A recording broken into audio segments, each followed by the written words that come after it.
Griner has been sent to a penal colony in Russia to serve her sentence for drug possession, her lawyer says. A Russian court rejected an appeal of Griner's 9-year sentence last month, and today the White House released the following statement, quote, "Every minute that Brittney Griner must endure wrongful detention in Russia is a minute too long." As the administration continues to work tirelessly to secure her release, the president has directed the administration to prevail on her Russian captors to improve her treatment and conditions she may face and be forced to face to endure in a penal colony. As we have said before, the U.S. government made a significant offer to the Russians to resolve the current unacceptable and wrongful detentions of American citizens. In the subsequent weeks, despite a lack of good faith negotiations by the Russians, the U.S. government has continued to follow up on that offer and propose alternative potential ways to move forward with the Russians through all available channels. The U.S. government is unwavering in its commitment to its work on behalf of Brittney and other Americans detained in Russia, including fellow wrongful detainee Paul Whelan. And for more on Griner's move to a penal colony, I want to bring in our senior investigative reporter, TJ Quinn. TJ, what stands out to you about this move here? Well, the timing, it was a huge surprise. When she was sentenced back in August to a penal colony, part of the reason that her lawyers appealed was as long as she was on an appeal or awaiting an appeal, she would stay in that Moscow jail, which is actually the better option. The penal colonies are famous for their harsh conditions. But even after her appeal was denied October 25th, her lawyer said it typically takes weeks or months to trade somebody.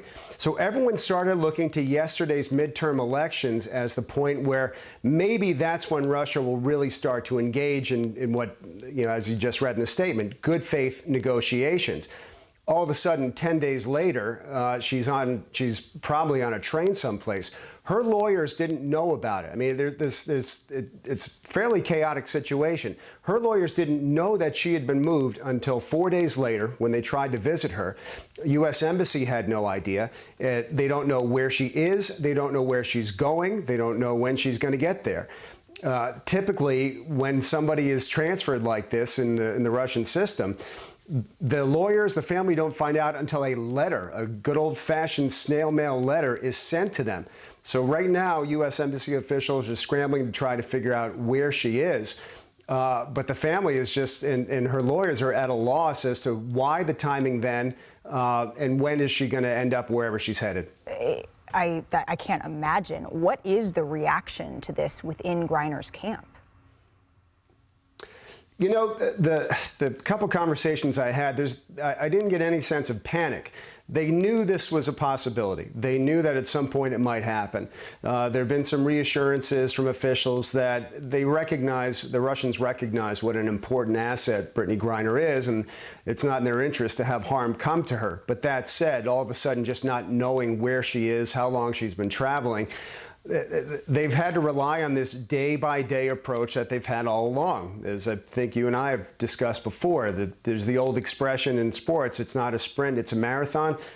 You can't look at this as a marathon, it's possibly an ultra marathon. You can't get too high or too low. So they're trying to just sort of manage expectations, waiting for some sort of news, but they knew that this was a possibility.